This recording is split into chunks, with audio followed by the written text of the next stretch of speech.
You're tuned into Fork Podcast. This week we're talking to Brandon Lewis Tremblay, law student, traveler, and adventurer. He shares how he embraces change and challenges himself to stay relevant in the constant changing world. Nobody comes out of school with the skills that they need to perform every task that they will on the job market. That's simply not true.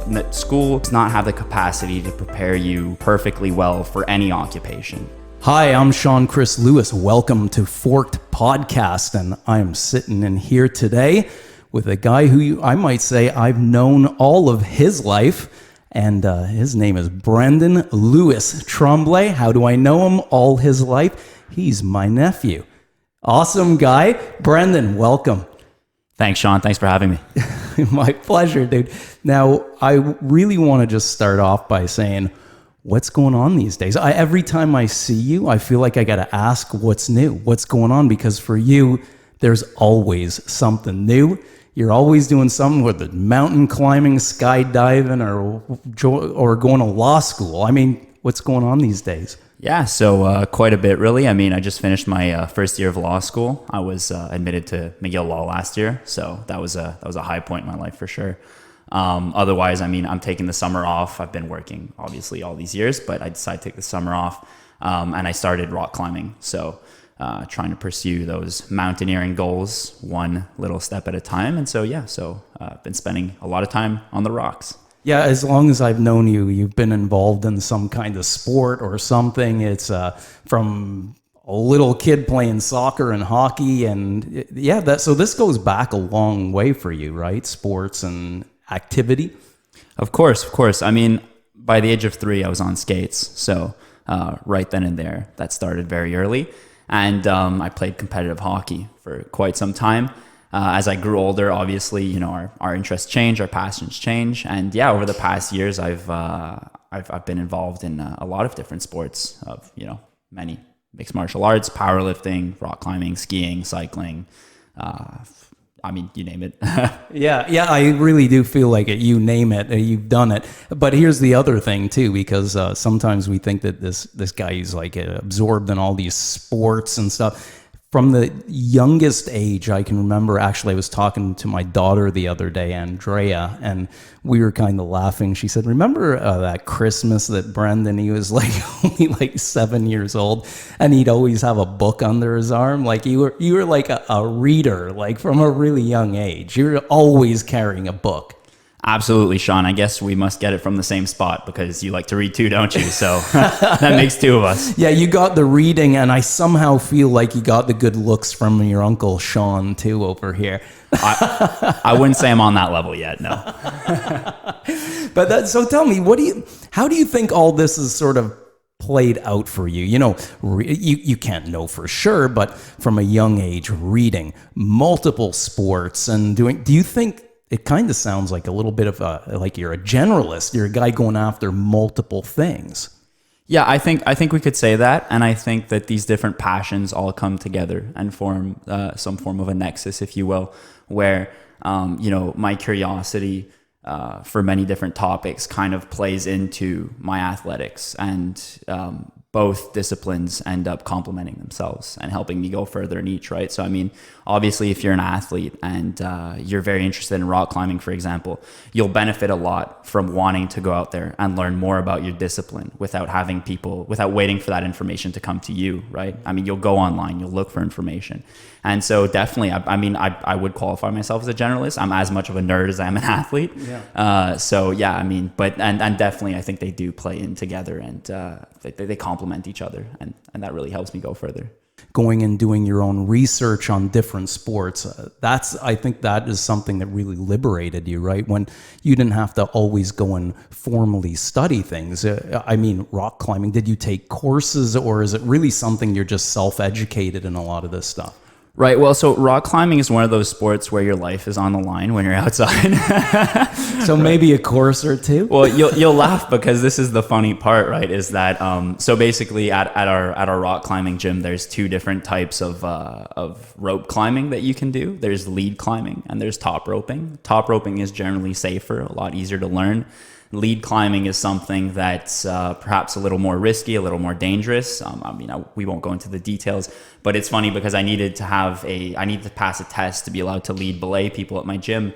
And I never took that course. No, I had a friend show me outside, and YouTube videos. By the way, I don't condone this. I do advise anybody who's interested in rock climbing to get a professional course. Right, it's definitely a good idea. Yeah, I mean, I guess if you took it to the next level, you'd go and do some.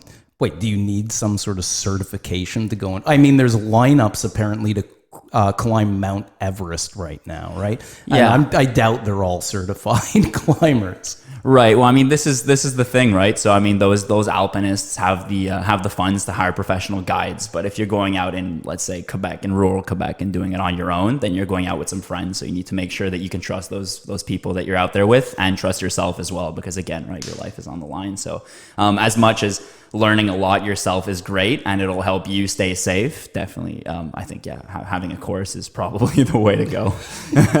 Okay, so we won't stay on that subject too long, but I feel like you're the kind of guy who can answer a question that I've been having a conversation with people in regards to this queuing up of climbing to the Mount Everest.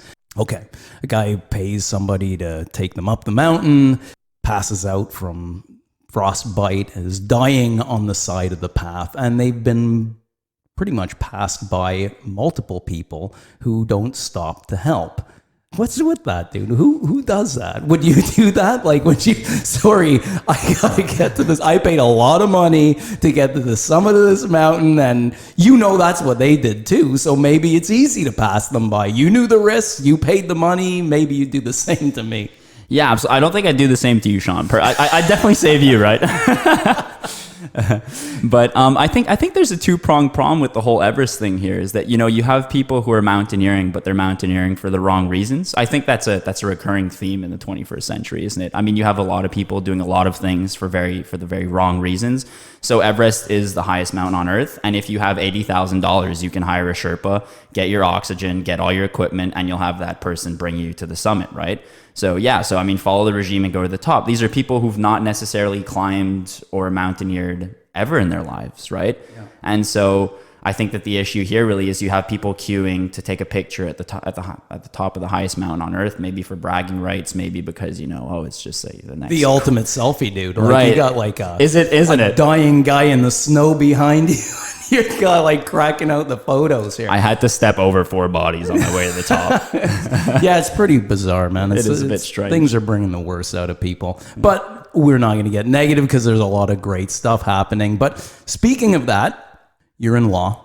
One of the things that we talked about actually was over Christmas. I overheard you speaking to, I forget who you're speaking to, where you said, listen, man, in my field, I'm acutely aware that there's going to be disruptions in my field. There's going to be changes. And, I'm mindful of that while I'm preparing for my future. What were you really getting to with that? Right. So I think the 21st century is obviously going to see a lot of disruptions, and the law field is no exception. I mean, we have the rise of artificial intelligence. We're taking it to new heights. And really, I mean, the nature of the legal profession is bound to change. When you start out as a lawyer, often you do a lot of research for more senior lawyers so that they can put files together and, bring them to term.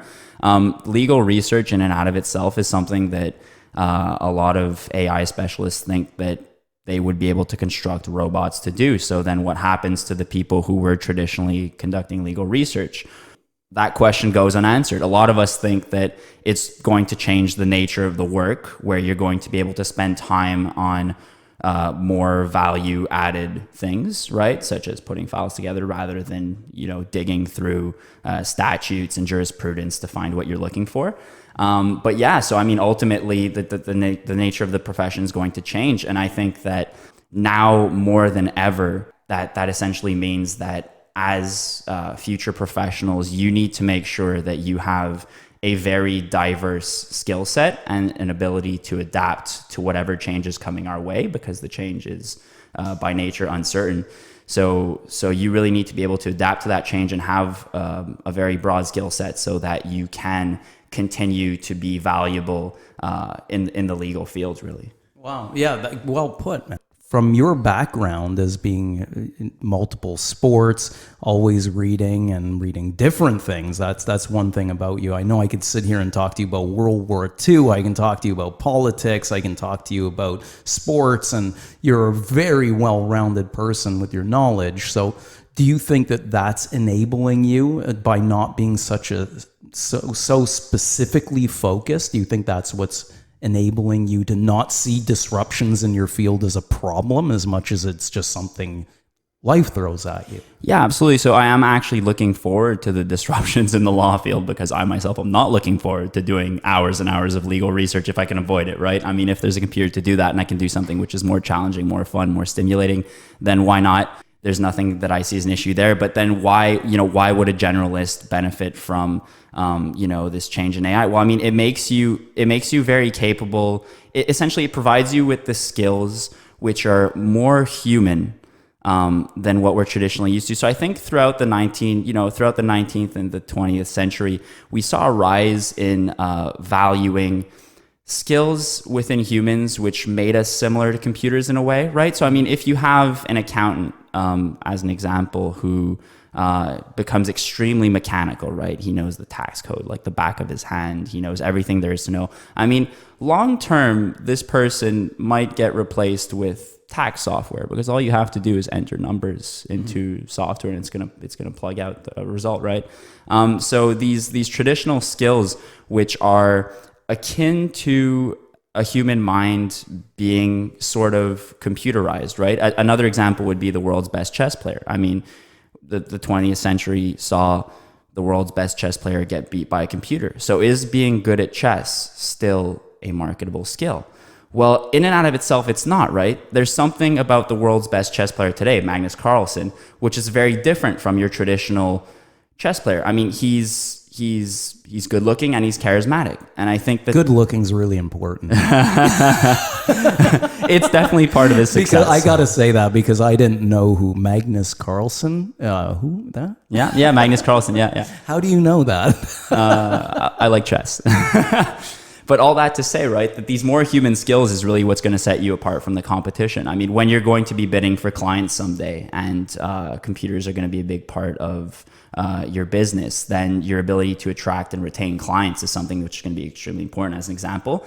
And people who are going to be able to attract and retain clients are people who are going to be personable, people who are going to be able to relate to many different people. And so being a generalist in that sense, in my opinion, and in my life, has been extremely rewarding, where, I mean, I feel as if you put me in a room with athletes, blue collar workers, white collar workers, I'll make an effort, and I think I have the capability to relate to a lot of these people because of my sounds like you're talking about emotional intelligence, right? I suppose we could label it emotional intelligence. It's funny, I was reading something yesterday.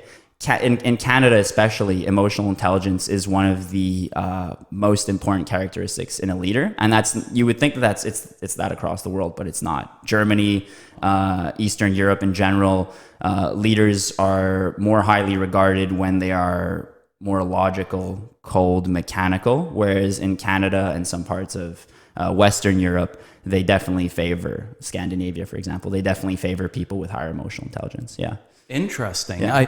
I actually was reading as well yesterday. Funny how we got on this subject, but where they were saying that there was a talk at Google or something, and they got up and said, who in this room was valedictorian in their school? And out of there's hundreds of people, and there was 2 or 3 hands that went up. And the whole point that he was making was that after school, after you've graduated, your IQ, your academic intelligence, there's no real way of knowing how far you're going to go. It's actually a whole different skill set kicks in after you graduate. And they were talking about emotional intelligence, your ability to work with other people, right? Your ability to empathize with other people's problems all became more important as predictors of a person's success and movement in the workforce. Oh, absolutely. I can see that as being a major driver within the workforce in the 21st century. Again, we have computers doing a lot of the things which humans traditionally did, jobs which we don't necessarily want to do. They're mechanical, they're routine, They need you to have certain knowledge and to reapply it over and over again. These are things which we have computers to do now. So what can't a computer do? Well, a computer can't relate with a coworker, right? A computer can't relate with a client. A computer can't have yet a relationship with a human being. And so it's these skills which are becoming, in my opinion, extremely important as time goes by, more so than perhaps in the 20th century. Yeah. Okay, so looking at it from that perspective, we don't want people doing these crazy repetitive jobs. That's not good for anybody, right? If we can help people to learn to reinvent themselves, develop new skills to do different things. I don't see all this disruption of AI as like this sinister thing that's going to collapse the economy, and people will, I've heard it written up that there's going to be a useless class coming through. I think that humans have always found a way through all the economic crisis that's come our way. How do you feel about that? I mean, that's an interesting point. I mean, personally, I do think that this disruption is quite different than anything we may have seen before, in the sense that it's happening much more rapidly than anything that we've ever experienced, right? So just 10 years ago, I don't know if you've seen that there's a university in Boston, or it might be a company. They have a robot that they bring around with them. They push it over. The robot can climb fences. It can walk. It's quite something, really. It picks up boxes. It stacks them, and it looks like a human, right? And so, I mean, you look at this and you think 10 years ago that wouldn't have been a thing. I mean, we have. You're right. Yes. I remember that white robot that walked out on stage all awkward, looking like it was going to tip over any second. That felt like the newest technology.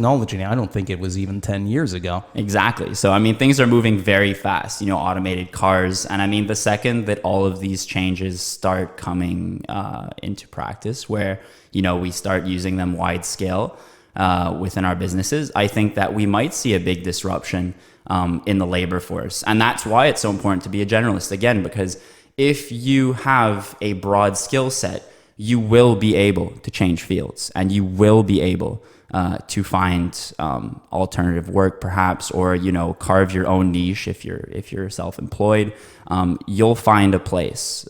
It's very important to definitely have a wide variety of interests, and So you're talking about now, this is tough, because I can put somebody in a classroom and say, study this, learn this really well. Once you know that, there's this job that goes along with knowing this, and you're set. You're good for life. You're good to go.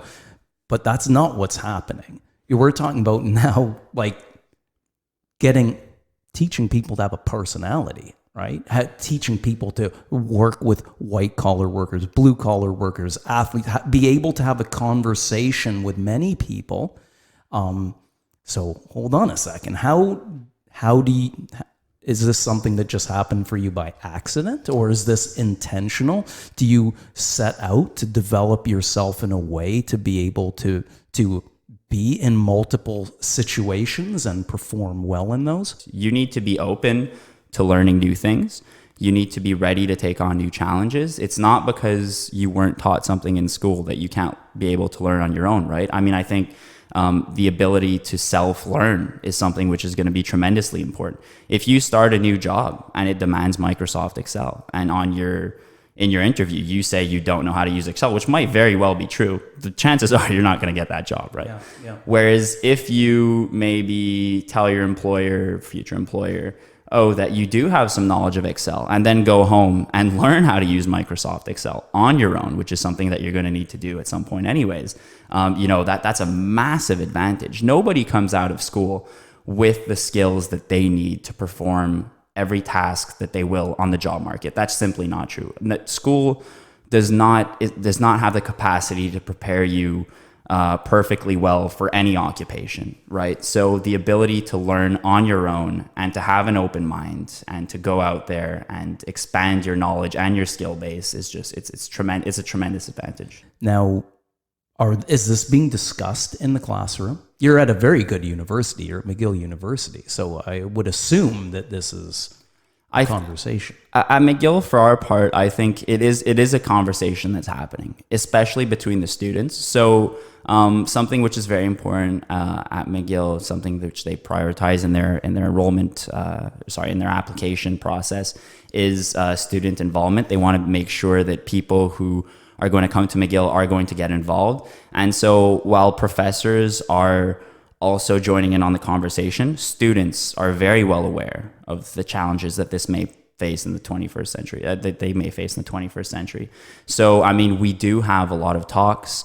We have a lot of, panelists coming in and discussing what the challenges of AI are, what does the future of law and AI look like. And so, I mean, it's very multifaceted because it also promises to create new jobs in a sense. You know what I mean? Yeah. Jobs which we didn't have in the 20th century. Yeah. You know, one example of that is I forget who I was listening to, but somebody was speaking about how there would likely be a resurgence of traditionally, less valued fields as time went by in a changing workforce. So an example of that would be philosophy, right? So when you think of a philosophy major, you don't necessarily expect this person to have a job waiting for them upon graduation, right? Because there's just simply no field which exists. There's no companies which practice. We don't want to pay people to sit around and think. Exactly, right? But I get it. It's more right. Yeah, we wish that was the case, right? That we could pay people to sit around and think. But unfortunately, we don't, at least not as of yet. But, we're faced with some issues, some moral issues. We're forced with these moral dilemmas, right? These age-old moral dilemmas, which we never really had to answer because we didn't have these kind of problems because humans were always the main driver. But now we're creating algorithms which are going to, essentially there's going to be millions of these iterations happening everywhere, every day. And some bad things are going to happen, right? AI is going to result in some of these moral issues. And we really need to have answers to these difficult questions. And the people who are best equipped, allegedly, to deal with these problems are people who studied humanities. They're people who spent their lives thinking about, what is a good decision, what is a bad decision. And so, I do think we're going to see a resurgence for these degrees, which have been in recent years perhaps been shunned somewhat, in favor of AI engineers, law. No, even us. We've also been getting the shaft. Yeah, that's a really interesting point. So you were just talking about the disruptions, changes in your generation and the conversations you guys are having in schools. So I was talking to you before we hit the record button here, and we were talking about major issues that face millennials. I think it's a useful segue into an equally interesting conversation is that we have a generational gap today where the younger generation has a lot of difficulty understanding the older generation and vice versa, right? It really is the case. So some people are quite open-minded. I don't know the code names for the generations, but let's just call them the older generation. Some people are quite open-minded, and so perhaps they don't have that difficulty. But I think that for a lot of people, the older generation is incapable of understanding the struggles of the younger generation. To them, they think that, we're entitled, that we've been given everything. But the fact of the matter is that we've been growing up with an existential threat looming over our heads, which is climate disaster, which is one thing among many others. I think both generations have had their struggles. There's just inability to understand one another. Well, yeah, you started talking about climate change, and you can't, climate change needs the mind of a global unity, right? We need to see that what I spew out into the air in Montreal, that doesn't stay in my backyard. Yeah, there's this feeling that there's some kind of indoctrination that's happened in schools among some people, right? All the youth have been indoctrinated to think that the world is going to, explode because there's too much CO2 in the atmosphere. It's all a hoax. And we laugh about these things, but a lot of people do believe these things. And it's an issue because it wouldn't be so much of an issue if we didn't live in a democratic society, aka China. But we do. We live in a democratic society where everyone has a voice and everyone's voice counts. And our elected officials are there to represent are there to represent our voices. So long as there's a substantial amount of people who deny these issues. This is going to be represented in parliament and in government, and the issue is not going to be properly addressed. And so that creates a lot of frustration, right? Because you have some people thinking, well, I mean, how could you possibly institute a carbon tax for a hoax, right? You've been indoctrinated, it's just a tax grab. So that creates resentment on one side. And then the younger generation's like, well, no, I mean, for the sake of our children and their children, this carbon tax is one step among many which are necessary to ensure their survival. And so there's this there's a lot of frustration, a lot of animosity. It's a mess. Dude, it's a mess. It is a mess. It's a big mess. But here's the thing. Are you optimistic? It's difficult to always be optimistic. Mm-hmm. I do have some optimism. It is difficult though. It is difficult. I don't know how far, the scientific communities doesn't have a consensus on how far we've gone towards Armageddon. So it's difficult to say what would happen if we turned around tomorrow and fixed the issue. But I mean, the only thing we can be is optimistic, because there's no sense in living our lives and being ourselves over it. Right. They always say if you operate from a place of gratitude, you'll always be solution oriented. You're not ignoring the problems, but your mind is focused on what you've got and the solutions to use what you've got. Right? Absolutely. Yeah. I mean, I think that's good advice, Sean. I think you could apply that to almost anything in life. A big theme in your podcast has been overcoming difficulties, right, in your life. And I think that we've all, regardless of our background, we've all had to deal with some form of trouble growing up or maybe as adults. And I think the important thing is to use that difficulty, that obstacle in your life, and to make something good about it, rather than letting it beat you down. And climate change, while it's an issue that we all face, is no different, right? It's an opportunity for us and humanity as a whole to learn. Yeah. And I really liked what you just said, that, we've all gone through stuff. And if we could just not use that as a reason to just be angry, go out and fix it. There's so many ways to fix our problems, right? What would you give as advice to young people who are going through, even people my age? I think young people can give older people advice and vice versa. But what do you say? Like, if you're young right now, you don't know what you want to do. You knew law school, you knew mountaineering, you just skated. You obviously showed interest that brought you into it, but a lot of people don't do that. They don't know they don't have interests. How do you make somebody or help somebody get interested in stuff? That's a good question, Sean. I think it's very important to just go out and do something. You know what I mean? I mean, an example of this is, you were like, wow, how great would it be to have a podcast? What did you do? You started a podcast. And, your first episodes, they're not going to be perfect. And every episode is going to be better than the last. And who knows? Your podcast might lead you to grow this into something greater, or it might even lead you into different endeavors, right? You don't know where it's going to lead you. And I think interests are very similar. So today I ski and I mountaineer. And I climb, really.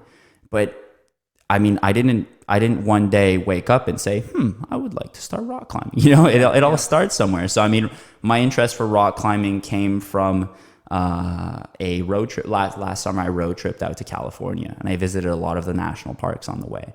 I was an avid hiker. I wanted to get into mountaineering. And then when I was out there, I discovered that there's this world, rock climbing, right? And it's through doing, it's through your journey, where you will discover that there's these things out there, right? You have these other interests that you're going to pursue. You'll never discover them if you sit at home and think to yourself, what would I like to do next? No, you know what? Just go out and do something. Do anything. You'll meet people. They'll tell you about something. It's funny. Last night, actually, these two guys who I met last week at a dinner. I'd never met them in my life. I told them I rock climb. They're like, oh, really? So, so what's it like? I was like, well, how about you come by the gym and I'll show you. So last night they came out. One of them bought himself some shoes and a chalk bag. I mean, he's not an athlete. He's a musician. He hasn't played any sports in like 10 years. And he was like, wow, I really like this, you know? So he went out, got himself some shoes, a chalk bag. He's going to get himself a membership. So, I mean, that's really the way to go, right? Be open-minded, try new things, go out there and just do anything. Just do something, you know, meet people. Yeah, and stop being a loner, right? Right. You just hit it on that. That's you building your network. And it's always said, you'll get anything done in life through and with other people. I mean, it makes total sense. And that's what you're out there doing. Being different, trying new things, being open-minded, meeting new people, building your emotional intelligence. And that, my friend, is going to prepare you for any disruptions that come your way in life. I hope so, Sean. It will, Brandon. So listen, man, I want to thank you so much for coming on here. And we will have a part 2. You and I can talk forever. Of course. I feel like we got to end it at like 40 here because like we'll go on, but I'd rather just see you again. We don't see each other enough, by the way. We're going to fix that. We shall. All right, buddy. So I want to wish everybody out there an awesome day. And Brandon, you have an awesome day too, bud. Thanks, Sean. You too. Thanks for having me.